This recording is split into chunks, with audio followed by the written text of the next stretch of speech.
Welcome to another deep dive, this time into Shadows of Brimstone.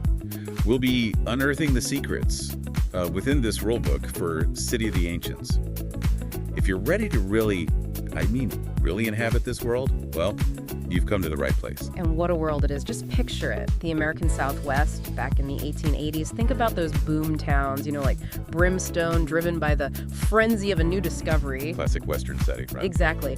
But Shadows of Brimstone, it throws in this chilling twist. Because it's not just about, claim jumping and saloon brawls, is it? Not even close. This is where that dark stone comes in. You see, Brimstone, they didn't just strike gold. They hit something far more potent, far more dangerous. Something that drew prospectors in, but also brought something sinister with it.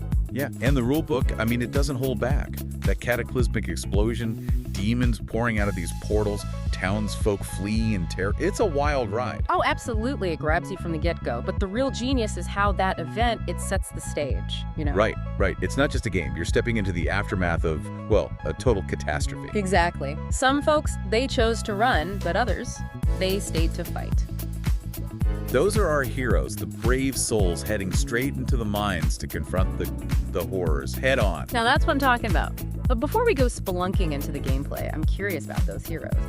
Who are these people brave enough, or maybe crazy enough, to face down Lovecraftian monsters in a mine?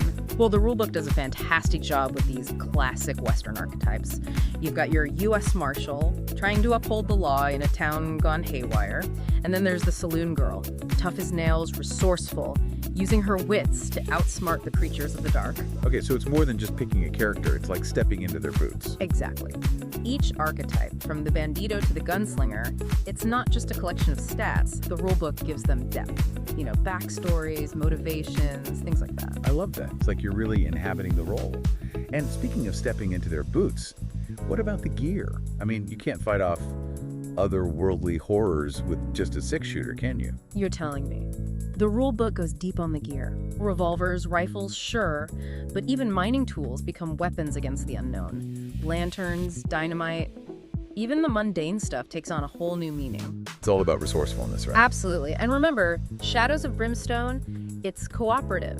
So that gear, each character's skills, they become essential for the group's survival. It's a team effort then. Yeah. The enemy of my enemy. You know the rest. Exactly. You and your friends, you form a posse, rely on each other's strengths to survive. Now, if you're ready, I think it's time we ventured into the mechanics of this monster-mashing, dice-rolling adventure. All right, so our posse is all geared up, ready to face the darkness. Right. But before we get into those spooky minds, paint us a picture of the gameplay itself. What makes Shadows of Brimstone tick? Well, at its core, the game is about venturing into the unknown. Picture this, your posse navigating a dark, twisting mine. But here's the kicker. The layout is constantly shifting. A dynamically generated map. Now that's what I call replayability. Right. You're never quite sure what lies around the next corner. Keeps you on your toes. But it's not just about wandering around in the dark, right? There are monsters to fight, treasures to uncover, and I imagine a few jump scares along the way. Absolutely. As you're exploring, you'll be using those dice we were talking about, and the rule book, it utilizes different types, adds a real depth to the gameplay. You've got your standard D6s, but then there's the D3, throws in some unpredictability. Oh, and don't forget that peril die. The name alone, it just sends chills down my spine. The peril die, it's a brilliant mechanic. It's used to determine how many enemies you'll encounter. And trust me, a high roll on that thing, especially when you're deep in the mines, resources are low. That's when the tension really kicks in. Speaking of deep in the mines, the rulebook, it mentions this depth track. And that sounds ominous. It is. It's a visual representation of the growing danger as you descend further into the mine.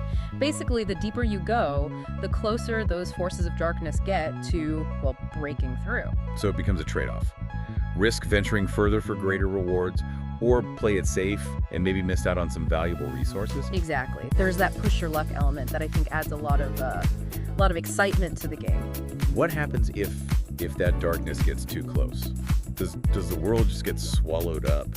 Let's just say things get a lot more challenging. The rulebook does a great job, I think, of creating that sense of impending doom. Like the stakes, they're constantly rising. And to really up the suspense, you have these exploration tokens. Exploration tokens. Now that sounds intriguing. So these tokens, they're placed face down on unexplored areas of the map. They represent the unknown. Flipping one over, it could reveal a new path, a valuable resource, or, a terrifying encounter, or maybe even a horde of enemies. Keeps you guessing. I love that. Right. Simple but effective. It's like that feeling when you're reaching for a doorknob in a haunted house. You never know what's on the other side. Exactly. And just when you thought it couldn't get any weirder, the rule book, it throws in another curveball. Other worlds. Hold on, we're not just talking about dusty old mines anymore. We're talking about, interdimensional travel now. You got it. That's a whole other level of Wild West horror. And the rule book, it gives you a prime example with the Tarka Plateau. Hit me with it. Picture a frozen wasteland. The ruins of this ancient alien city buried beneath ice and snow. Yeah. A stark contrast from those dusty mines, but just as dangerous. Okay, now you're just messing with me. What kind of horrors are we talking about in this frozen hellscape? Think creatures uniquely adapted to the cold. Monstrous ancient void spiders scuttling through the ruins, ice scarabs with these razor-sharp legs, and then there were the snow terrors, blend right into those blizzards.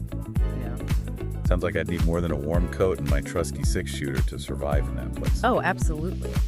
The environment itself is a threat in the Targa Plateau. That biting cold, it's constantly draining your warmth. Do you press on, try to find that ancient artifact? Or do you seek shelter, risk running into a snow terror? The rulebook really captures that sense of vulnerability. It's incredible, this blend of the classic Western Lovecraftian horror and now a dash of sci-fi. Right. And don't forget, Shadows of Brimstone, it's more than just about surviving encounters. Your posse, they grow stronger, they gain experience, upgrade their gear, maybe even pick up a few scars along the way. It really hits you, Shadows of Brimstone, it's not just about, blasting monsters. It's the toll it takes on these characters, these heroes. They're facing unthinkable horrors, the kind of stuff that could break a person, right? And that's what makes the world so fascinating. The rulebook, sure, it lays out the mechanics, the monsters, the weapons, but it hints at something much deeper. These characters, they're not just rolling dice, they're facing their fears, dealing with loss, maybe even succumbing to the darkness themselves. It adds a whole other dimension to the game. It's not just winning or losing, it's how it changes your character. Speaking of change, we haven't really touched on the Darkstone's effects on a personal level. We know it corrupts the land, opens those crazy portals, but what about individuals? How does it mess with them? That's where the narrative really sinks its teeth in. The rulebook, it describes some pretty awful physical mutations from prolonged exposure, but it's the psychological stuff that gets me, that creeping madness, the slow burn, It can twist even the best intentions. A metaphor, maybe, for how power corrupts, or greed, or just what people do to survive when things get desperate. Exactly, and it's that tension that makes Shadows of Brimstone more than just a dungeon crawl. It forces you to confront the monsters out there and the darkness inside humanity itself. Now we're getting philosophical. Makes you think about the choices your posse has to make. Would you risk, giving into the Darkstone's influence just for a chance to beat a tough enemy? Or do you hold on to your humanity, even if it means putting yourself, your friends at risk? See, those are the dilemmas that elevate this game. It's not just playing, it's interactive storytelling. And the rulebook gets that. It doesn't give you easy answers. It leaves you, the players, to grapple with those tough questions, to figure out where the line is, and if you're willing to cross it. That's what grabs me, I think. This game, it sparks your imagination. You're exploring the world, sure, but also the morality of it all.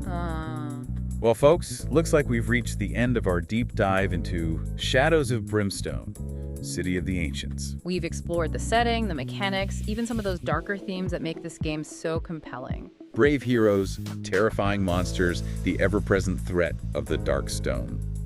But remember, this is just the start of your journey. The rulebook, it's a guide, a treasure map to all sorts of adventures. Gather your posse, pick a path, and see where the shadows lead. Who knows? You might just discover the scariest monsters are the ones we make ourselves. Now there's something to think about. Thanks for joining us on this deep dive into the world of Shadows of Brimstone. Until next time, happy gaming.